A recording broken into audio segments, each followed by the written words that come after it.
I just gotta say, what the f Ubisoft? I love Ubisoft. Ubisoft was a studio that I grew up with. It was Ubisoft Entertainment, and it's because the first Ubisoft game I played was Rainbow Six, the 1996 version. You know, hold on, I'll be right back. Let me show you. This is what I want to show.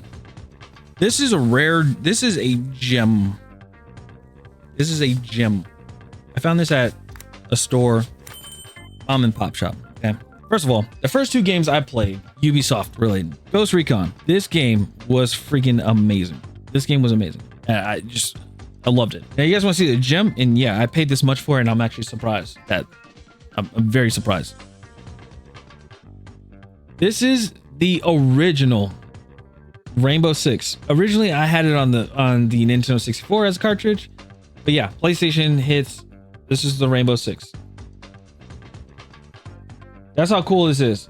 Also, it has the PlayStation sticker on it. This is still factory sealed. It's factory sealed. I'm not gonna open this. Yeah, it's still sealed, and I only got it for. I don't want to rip the sticker off because then it's gonna ruin the seal. It's gonna ruin the plastic. But yeah, and it still has it on there. It's a collector's item. Yeah, that's why I'm not opening this. Anyway, that's how big of a fan I am with Ubisoft. I love it because this is when they were Ubisoft Entertainment. I loved Ubisoft because their game, it was basically tactical games. It's so weird to see US PlayStation 1 games. Yeah, it's just amazing.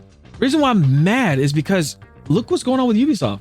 It said Ubisoft embarks on a major reset, cancels Prince of Persia: Sands of Time remake, and delays 7 games.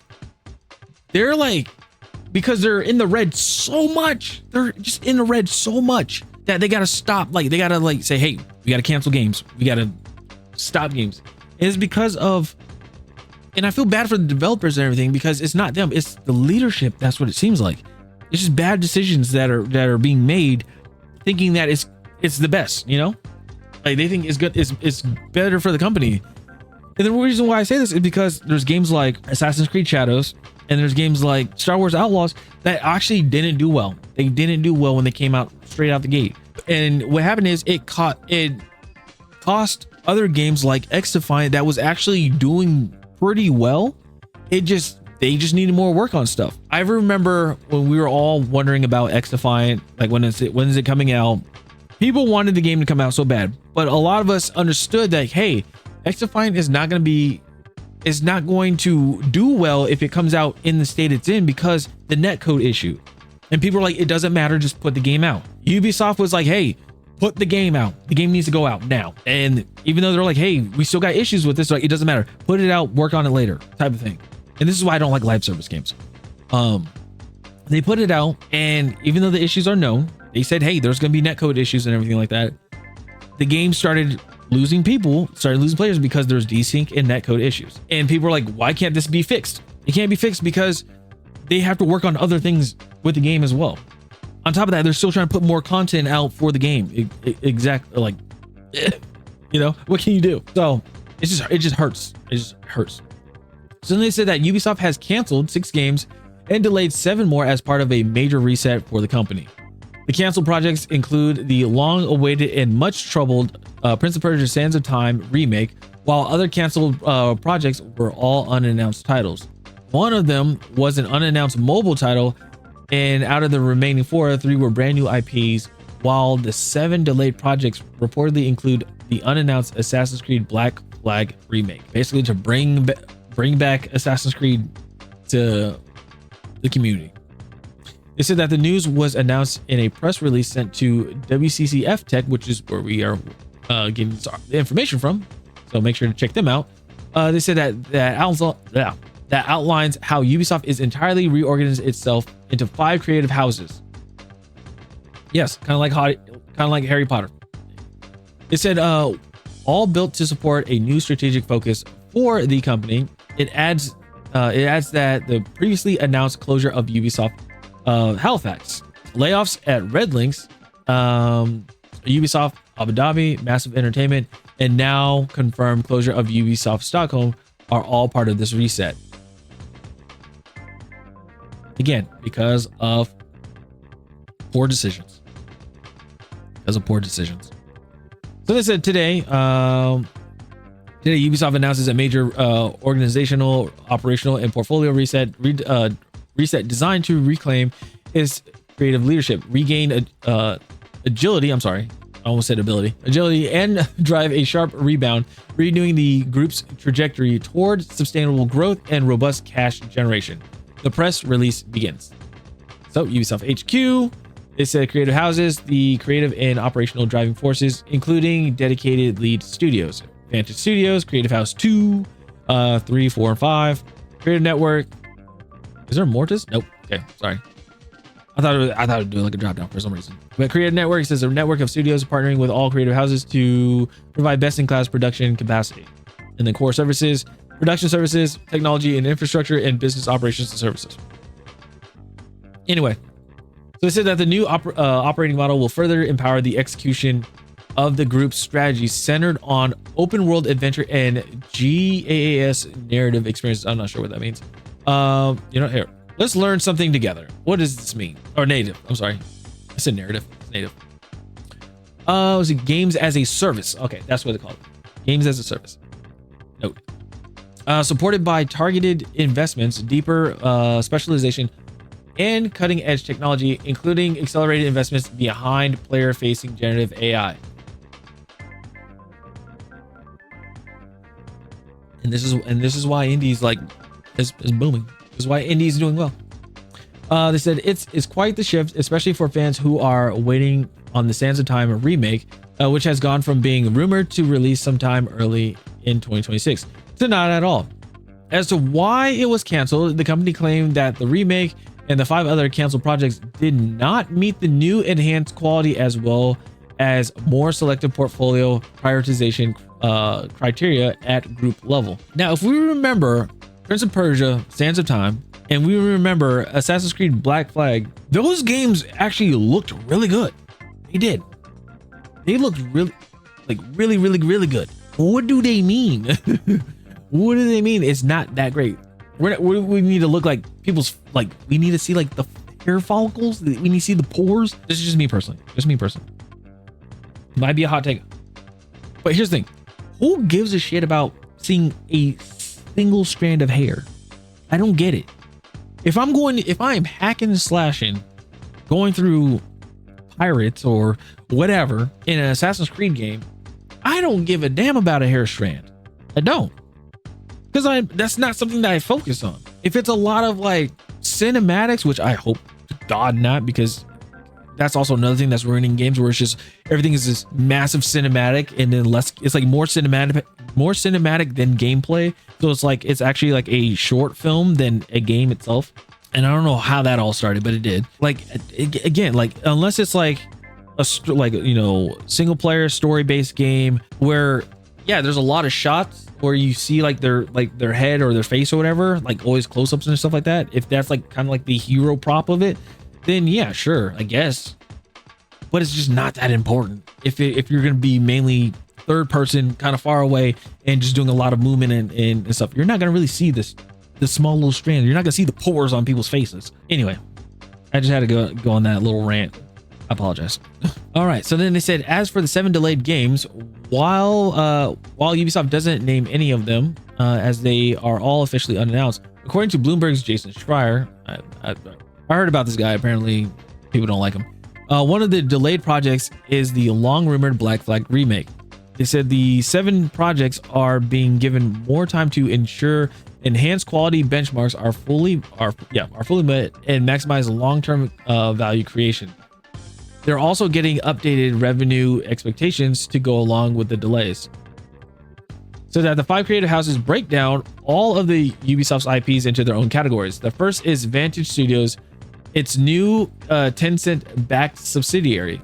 So this is the subsidiary that people have been wondering what are they putting all IPs under or things like that, which they are. It says which houses the Assassin's Creed, Far Cry, and Rainbow Six franchises. Because apparently what it was before, what the rumor was, Tencent and Ubisoft are created a subsidiary within Ubisoft, which pissed off the investors, and the investors wanted to file a lawsuit against Ubisoft because they're like, hey, we are investing money into you guys, and you guys are making a subsidiary behind our back and not letting us know, type of thing. So that pissed off a lot of people. They said all those big companies have attitude issues. They want to make everything too big, too shiny, and they don't know what optimization means. Optimization is like a rare thing in AAA now. It is insane. Like, let's take it even further. Functionality is not even a thing anymore in AAA. They're like, the game looks pretty, but does the game work? No, it looks pretty though. Like, let me put it this way. I don't even care if I have a game that's gray boxed or yeah, if it's a gray box leveled game, I don't care. As long as if it can run good and it doesn't blow up my GPU or cause my computer to crash, I'm fine. Give me that. And then later on start slowly adding stuff in. Like, give me a shooter that looks like Phasmophobia when it first came out. I'll be fine with that. I'll be okay with that. They'd be like, oh, the game looks horrible. Give them time, they'll update it. And when they update it and put more graphics in there, guess what they're going to do? They're going to optimize it. It's too many. I think it's too many people, too many teams that are like in there butting heads and everything, trying to get things done. And it messes things up. Too many gears are working that you're going to possibly grind a gear and just mess up the whole thing. You know what I miss from the old days? When you bought a game, you bought it on a disc and it was the final release. There was no 0-day patch, no bug fixes on day one. What you bought actually worked and was tested within an inch of its life. Yes, that's what I miss too. I miss it a lot. I miss them so much because of what do you call it? It's just like, what you got is what you got. What they put out is what they put out. Either it's gonna do good or it's not gonna do good. But then back then, it was very passionate. People were very passionate about it. Let's see here. They said but how they think people can buy games when the game costs $100 and then the RAM and CPU prices are horrible. Someone needs to understand that most of the people still run old rigs. Yeah, and that's why there's a lot of indie games that are running that have like brand new games, like they're brand new games and stuff that are coming out.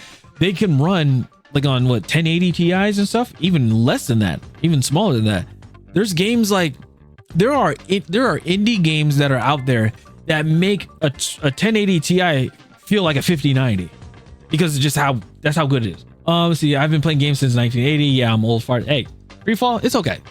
I mean, I've been playing games since 92, but still, I mean, hey. But because it was a final release, burnt into immutable storage, CD-ROM, they couldn't patch and release it. Yeah, they had to test the shit out of it, make it good. And back then, the internet was not fast enough to download patches anyway. Yeah, exactly. I remember those days, and that's why, again, a lot of people are talking about the whole thing with digital and stuff like that. I have a YouTube video a long time ago about digital and physical games. I will forever be a physical copy holder. I don't care. I will forever have a physical copy of games because it's a tangible. Because what a lot of people don't realize, some people are starting to see it, but a lot of people still don't realize it, is that there are games that are getting taken off of the stores that you can no longer get. There are some people that have games that they can no longer play that they bought from the store, So I would like to have access to my game. And this is another big thing. When the internet goes out for at some point or some reason, I still got games to play. I can still play games. It's just I can't play it online, but I can enjoy the shit out of playing those games. So yeah, it's crazy. I have Tiberian Sun here on CD. It's the original box. Respect. Nice. I also have somewhere Age of Empires 2 on CD in its original box. The Crew. Yep. Tipson helped me get a job. Yeah. And that's also another thing. Speaking of The Crew, like having those end of life, games and stuff. It's insane. It is insane. All right. So where were we at? Okay. So then they said that the rest of the creative houses don't have official titles other than Creative House 2 through 5. Though each of them have dedicated leadership with a clear creative mandate and accountability. Each creative house will also have end-to-end responsibility for its portfolio, overseeing the full creative and brand scope from development to publishing, brand marketing, and sales go-to market strategy. So that the second creative house will focus on cooperative shooter experiences. I wonder what that's going to be like, but okay. They talk about it. And be the home for The Division, Ghost Recon, and Splinter Cell. Are we getting a Div 3, please? I hope they give us a Division 3 and give us a Ghost Recon, but give us OG Ghost Recon, please. I need them to go back to that. I don't need a Ghost Recon Breakpoint because that didn't do well. I don't need a Ghost Recon Wildlands. It was okay, but I don't want that. I want tactical. I want a tactical game back. Like you see what, like, you saw what Ready or Not did with what Void Interactive did with Ready or Not. I want that, but at a Ghost Recon level. That's what I want. Give me 6 Days of Fallujah. Give me that game with Ghost Recon. This is that the third creative house is focused on a roster of select sharp live experiences, including For Honor, The Crew, Riders Republic, Brawlhalla, and Skull and Bones. I need to play Skull and Bones again. There's a new season coming out, I think. Same thing with Division 2. They said that the fourth creative house is dedicated to immersive fantasy worlds and narrative-driven universes, and it will be the home of Anno. Okay, so this is like MMO type stuff, things like that. Finally, the fifth creative house will be the home of its casual and family-friendly games, including Just Dance, Idle Miner Tycoon, Catch App, I don't know what that is, Hungry Shark, Invincible, Guarding the Globe, Uno, and Hasbro. So all their IPs that they have, or all their games that they're working on, they're going under like different sections. Okay. Ubisoft also confirmed that part of the restructure includes the development of 4 new IPs, including the recently acquired March of Giants. All right. So they said, on one hand, the AAA industry has become persistently more selective and competitive with rising development costs and greater challenges in the creating brand. Began Chief Executive Officer Yiz Gimo in a press release.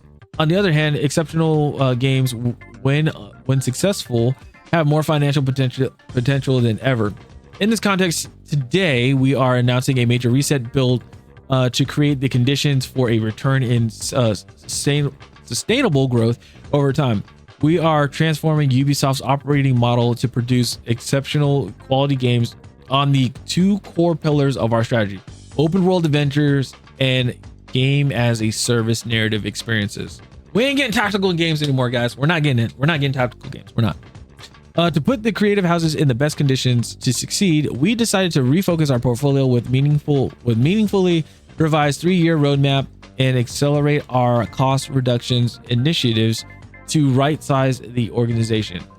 While these decisions are difficult, they are necessary for us to build a more focused, efficient, and sustainable organization over the long term. Guys, I don't know. I don't know. Let's see let's see. They said what people are talking about. They said that cancel the only good game, Cucks. Then I'm actually torn on this one. The Ubisoft can pulls this shit off, then it will be the big comeback for them. But if not, they are screwed. Yeah, and whatever is left over will be bought by other companies.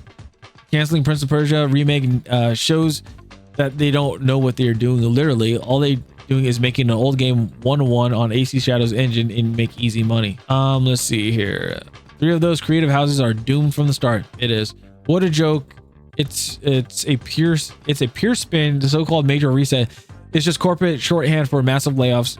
The stock is tanking, and now they're trying to refrain from the situation from the bold new direction. They claim they will be focused on open world games and games as a service, but they're exactly what they're doing for years. The whole announcement is just an attempt to repackage a negative as a positive for the less skeptical gamer. Yeah. That's pretty much what it is. That's pretty much what's going on. And a lot of people, including myself, is we want our tactical games back. We just want, like, give us the military tactical games like Ghost Recon back in the day. Whenever I do that stream, will be kind of interesting. You guys will know what I mean when I'm talking about Ghost Recon. Like when I mean tactical with Ghost Recon. We're gonna play the OG Ghost Recon. Rainbow Six having that tactical, like, a great example will be Rainbow Six Vegas, and I'll play that one as well. Rainbow Six Vegas and Vegas 2, like those games, that was like really good. you know, but they want to go more towards this open world and leave everything else in the dust. And what hurts me so bad, again, you guys probably won't be able to see it. Yeah, you guys will. This game right here, this is what made me really grind into YouTube and do content, because I loved this game. I played it for 3 years before it came out, and it was so fun.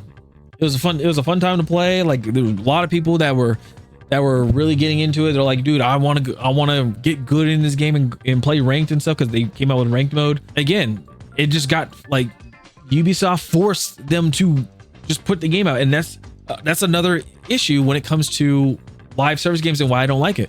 They have these deadlines and everything that need to come out. Like the games need to just come out and everything, like quick.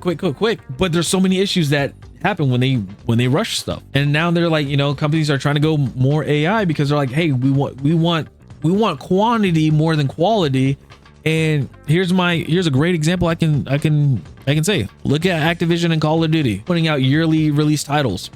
There's always an issue with a game, and then it doesn't get addressed. It gets addressed, but then it doesn't get fixed. The biggest one, netcode in their servers. I remember when people first played Black Ops 7 and Black Ops 6, instantly they got packet bursts, and guess what their excuse is? They always say it's your fault, it's your server. You got to check your internet, check your ISP, and make sure that it's good. You contact them and everything, you get a new ISP, you can probably get a new ISP and stuff like that with your internet provider, and you still get that issue, and they will still say it's your fault.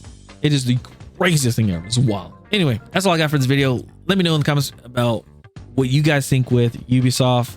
Do you guys think this big change is going to happen? Do you think it's actually going to work? Are they going to pull this off, this major reset?